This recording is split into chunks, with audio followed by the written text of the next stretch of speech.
Welcome to News Drops TV, where the news gets a twist of humor and a dash of conservatism. Good evening, I'm Jefferson Airplane, and I'm still searching for somebody to love. Welcome to News Drops TV, a humorous, slight conservative twist when needed, as an add to the news mixology. And I'm Grace Slick. Welcome to News Drops TV, where we bring you the stories that matter, like the White Knight is talking backwards and the Red Queen's off with her head. Yeah, okay, Grace, you know if you go chasing rabbits, you're going to fall. Just go ask Alice, I think she'll know. Let's get into today's other news, where logic and proportion have fallen sloppy dead. Our top story tonight. French President Emmanuel Macron is calling an emergency meeting of European leaders to discuss President Trump.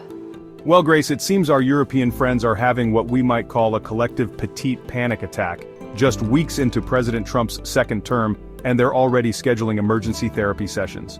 According to reports, Polish Foreign Minister Radoslaw Sikorski let slip that Macron has summoned leaders to Paris for what he's calling a very serious discussion about Trump's recent actions. The meeting is scheduled for Monday. You know, Grace, it's almost heartwarming to see how much they miss us already. Sikorski even used a fancy Russian term, razvedka boyem, meaning reconnaissance through battle. For those keeping score at home, that's the Polish foreign minister using a Russian phrase to describe an American president at a German security conference. Talk about international relations. And here's the kicker. Macron, who was practically doing cartwheels to welcome Trump at Notre Dame in December, is now organizing what amounts to a "what do we do about Donald" support group. Remember when Macron said it was a great honor to host Trump at Notre Dame? The French do have a talent for dramatic mood swings, don't they? Next thing you know, they'll be demanding we rename French fries to freedom fries again. Speaking of changes in Washington, we're seeing some interesting developments at federal agencies, particularly at the Consumer Financial Protection Bureau. Yes, Jefferson. Former CFPB employee Sarah Hickman is speaking out after being terminated, claiming they're under attack by billionaires. She received the news via phone at 9 p.m. while picking up prescriptions at CVS. Because nothing says fighting for the little guy like a six-figure government salary and lifetime benefits. Tell me, Grace, how many CVS customers shed a tear for the terminated bureaucrat? The terminations weren't limited to the CFPB. Chelsea Milburn, a disabled veteran at the Department of Education, was also let go, along with thousands of other probationary employees across various agencies. A digital pink slip? How very Silicon Valley of them. And speaking of Silicon Valley, Elon Musk had something to say about this, didn't he? Indeed. He posted CFPB RIP on X after his Department of Government Efficiency, or DOGE, descended on the bureau. Speaking of belongings, Hickman's stuff is still in the building. Remember, folks, that's DOGE, not Doge. Very different things. One's a government efficiency department, the other's a meme that probably has more practical value than the CFPB.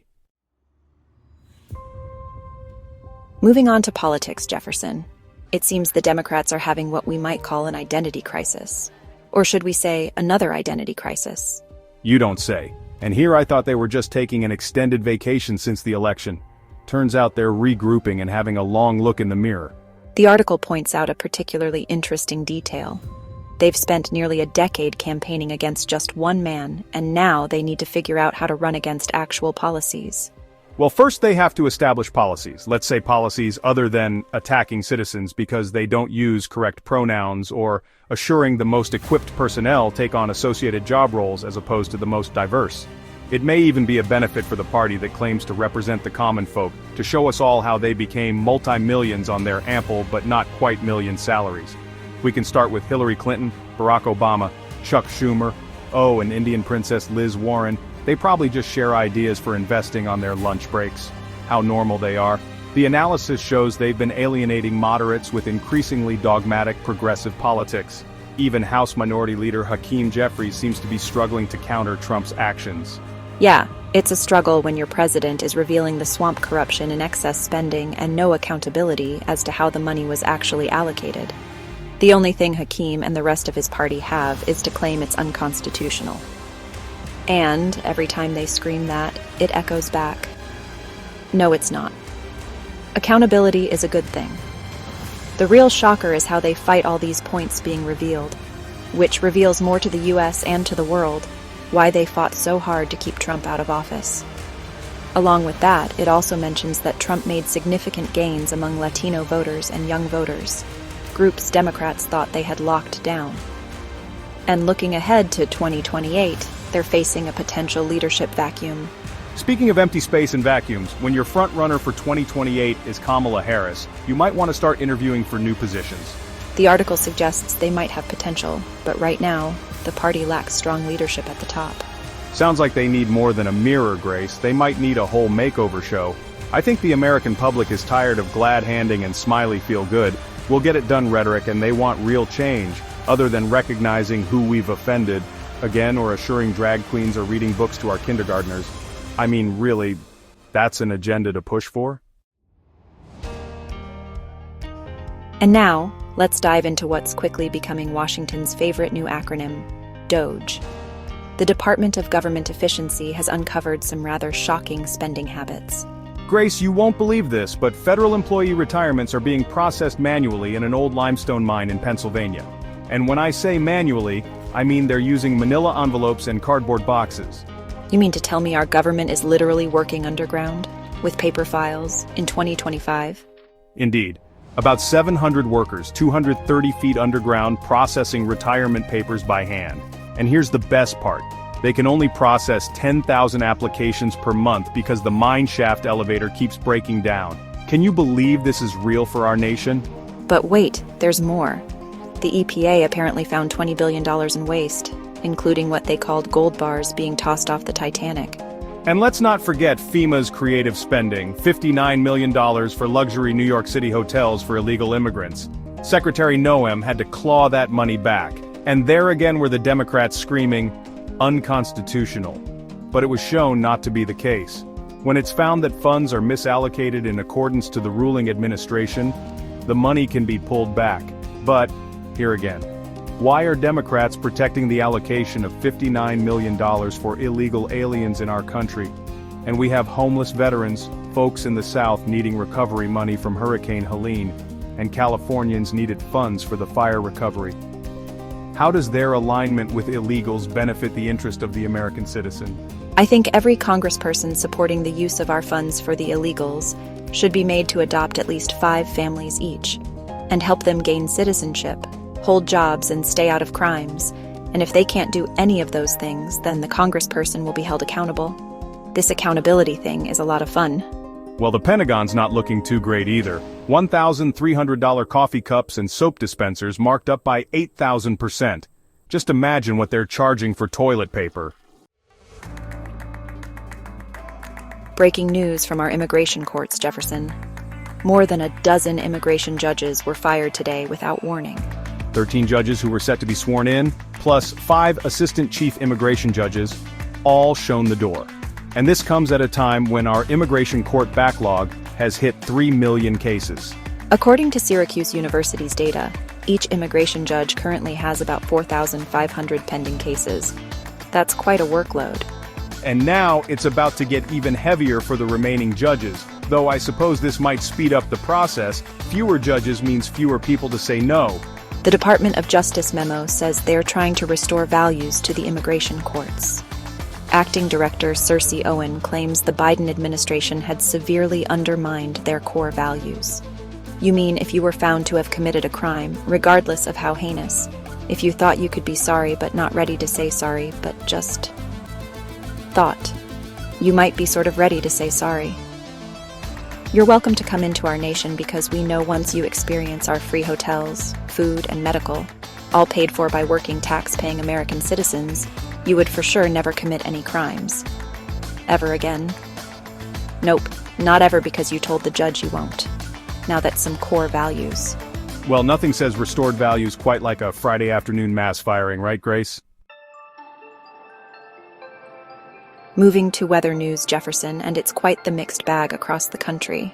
We're seeing blizzards in the north and floods in the south. Mother Nature apparently couldn't decide on just one type of severe weather, so she went with the combo meal. Around 20 million people are under flood alerts from Arkansas to Pennsylvania. In Tennessee, Mayor Joe Pitts of Clarksville reported alarming scenes of flash flooding after nearly 4 inches of rain. Meanwhile, up north, about 70 million people are under winter weather alerts. Parts of New England could see up to 18 inches of snow. Just another quiet weekend in America. And don't forget the wind alerts. 76 million people will be dealing with gusts up to 40 to 60 miles per hour through the start of next week. So basically, if you're not flooding, you're freezing, and if you're not freezing, you're being blown away. Sounds like a typical February to me. In legal news, Jefferson, the New York Times, has published a rather surprising opinion piece about President Trump's executive order on birthright citizenship. The New York Times agreeing with Trump? Did hell freeze over in that winter storm we just covered? They specifically addressed the question of children born to parents who entered the country illegally. Two law professors, one from Georgetown and one from Minnesota, argue that Trump might actually have a strong legal case. The professors raise an interesting point about allegiance and jurisdiction under the 14th Amendment. Though they do note that the question of lawful but temporary residence is more complicated. When even the New York Times is publishing articles supporting Trump's position, you know something shifted in the universe. President Trump made some waves during his press conference with Indian Prime Minister Narendra Modi regarding the ongoing conflict in Ukraine. International news now, Jefferson.